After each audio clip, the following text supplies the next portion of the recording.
Okay, so now you're striking the ball beautifully, but it's going like literally 50 to 100 yards off to the right.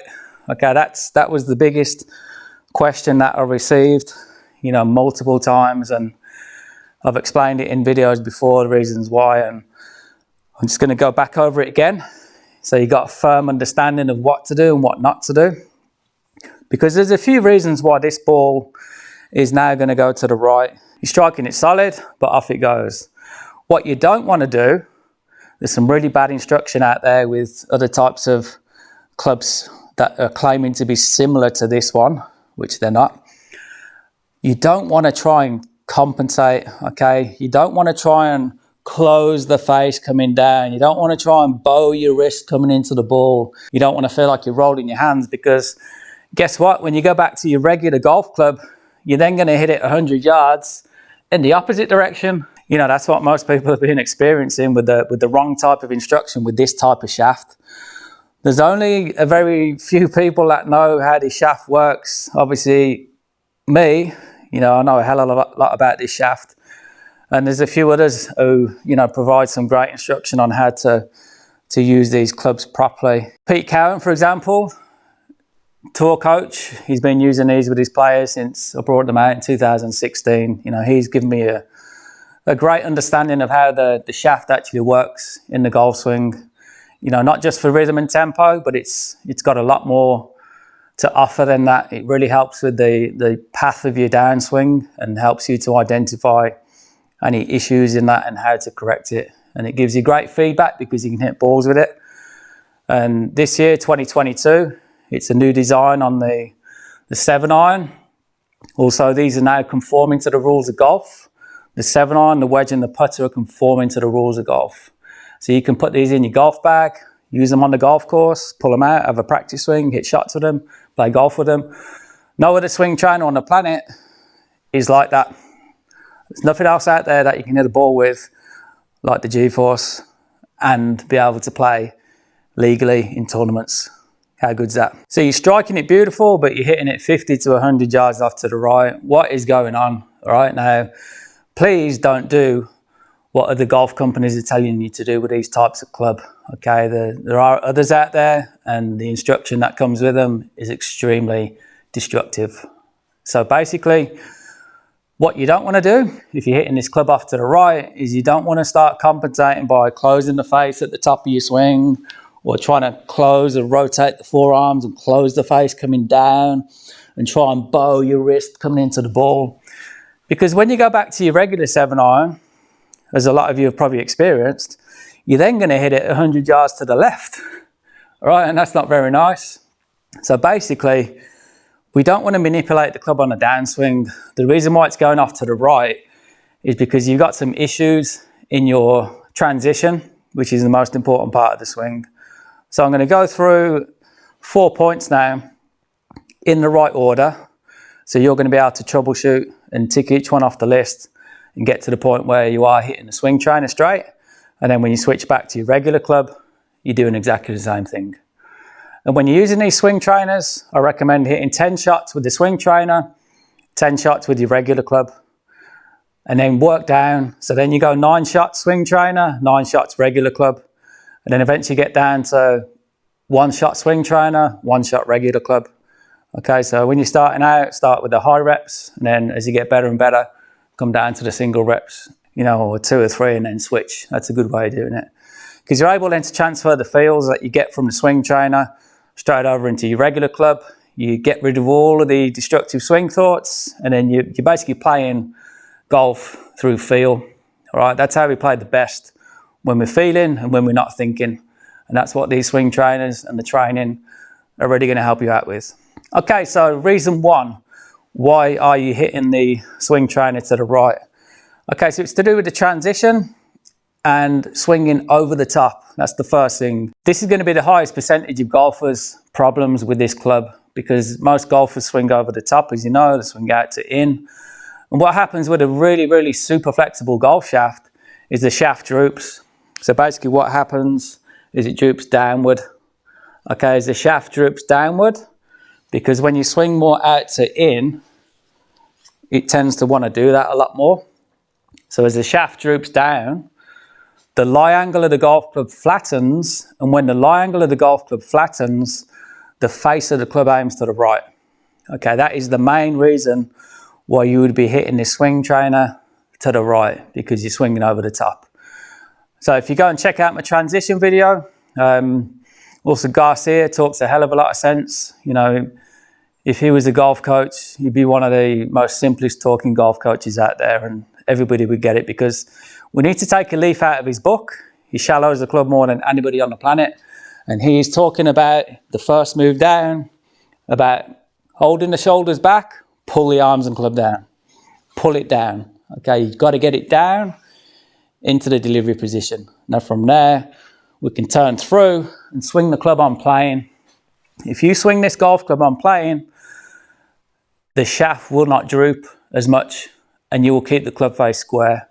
It's only because you're swinging over the top, exaggerating. If I swung that way, the shaft would droop way down, okay? If I come in like a baseball swing, there's no droop on it. Okay, if I'm hitting the ball up here, there's less droop in the shaft, hardly any, versus swinging that way. Can you see what I mean? That's the problem. So we've got to get Garcia's swing thought from the top.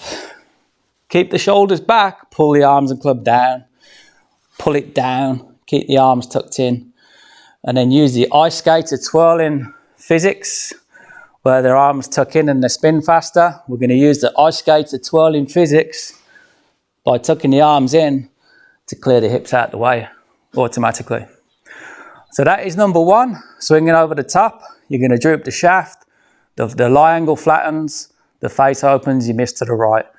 Work on the transition, get the arms and club down, get the club swinging on plane, the shaft won't droop, you'll hit the ball straight.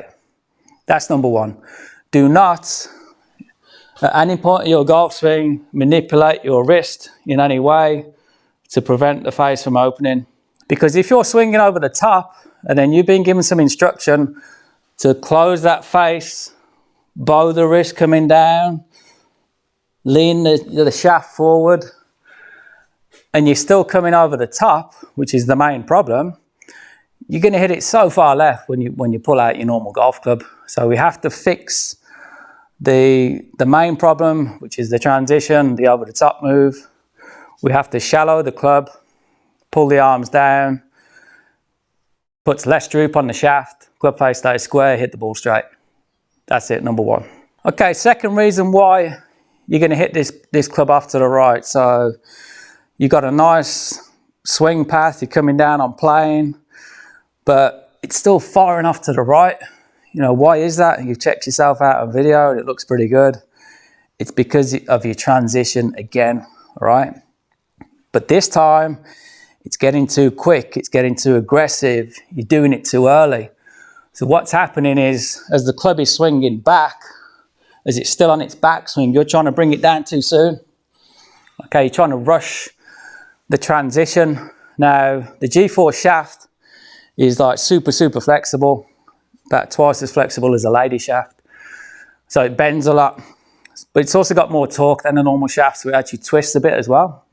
So if you haven't completed your backswing and you're trying to rush the club down too soon, what will happen is the shaft will twist, it'll torque a little bit, and when it torques, the face opens out. So then when you come to the ball, you're going to hit it off to the right, or you're going to hit it off the toe, because that transition was too quick, too aggressive, and too early. What the swing trainer is great for is helping you feel that pause at the top of the swing. So we don't want to feel like we're coming down before we finish the backswing, right? Because the other thing it's going to do, it's going to create too much load up in the shaft, right? So as the club's going back and you're trying to bring it down, it's going to bend too much. So if it bends too much, the face again is going to stay way open, along with the rushed, aggressive transition. It's just going to open out even more. So you're going to hit it to the right, you're going to toe it, you're going to shank it, you're going to thin it. You're going to hit every type of shot from that type of transition. So the answer to that really is waiting for the completion of the backswing.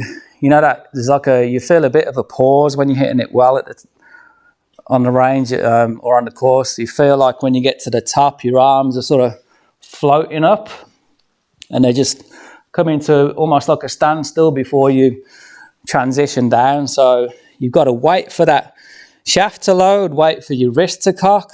You've got to feel a bit of a pause, a bit of a weight at the top before you start down. You've got to let that shaft fully load, your wrist fully load. You've got to stay nice and relaxed. Okay, if we can get that little bit of a pause in there at the top before we start down, we're going to get that face back nice and square. There we go, solid. But you're still hitting to the right. Okay, so here's the next reason. It's all down to your release. Golfers have lost the ability to release the golf club properly.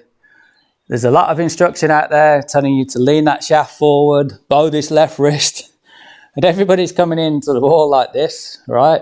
We don't hit the ball like that. Swing one-handed, take the club in your right hand, start with half swings, keep your 3 degrees of motion, feel the wrist cocking back and through. What's this golf club doing? Okay, look at the butt end of the club as it gets towards opposite my left leg. It's actually releasing. The club head is swinging forward. The grip end of the club is pivoting and the club head is swinging forwards, all right? It's not doing this, is it? Okay, that doesn't feel natural. Get the club in my left hand now. Feel the same motion. What does the club want to do? Wants to pivot and wants to swing forward, doesn't it? Get both hands on the club. Get the same feeling. At what point here am I leaning the shaft forwards? My hands will be a little bit in front of the ball and the club head on impact when I connect with it, but I'm not trying to do that, right? As long as I can get everything right in my swing, my transition, and get the club down and just let my wrists be passive, I will achieve the correct impact position without manipulation. If you're trying to manipulate the club anywhere in your downswing, you're not going to hit the ball very well.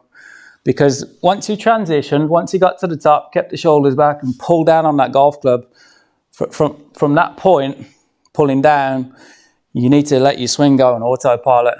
You need to let your central nervous system, your brain, your subconscious, do the rest of the work for you. Because if you're coming down and that club's building up speed, and then you're trying to take hold of that club and its momentum and then try and do something with it, you're not going to hit the ball. You've got to let the club go, okay? Let it swing, let your brain take over, and just hold on for the ride, okay? Stay relaxed, keep nice and free, and go with it. That's what the best players in the world do. So do the one-handed swings to feel that release, and also do the Tommy Fleetwood stoppers. This is a drill that I created quite a few years ago now, where you're trying to decelerate your arms and it forces the club head to release, forces your wrist to uncock as well.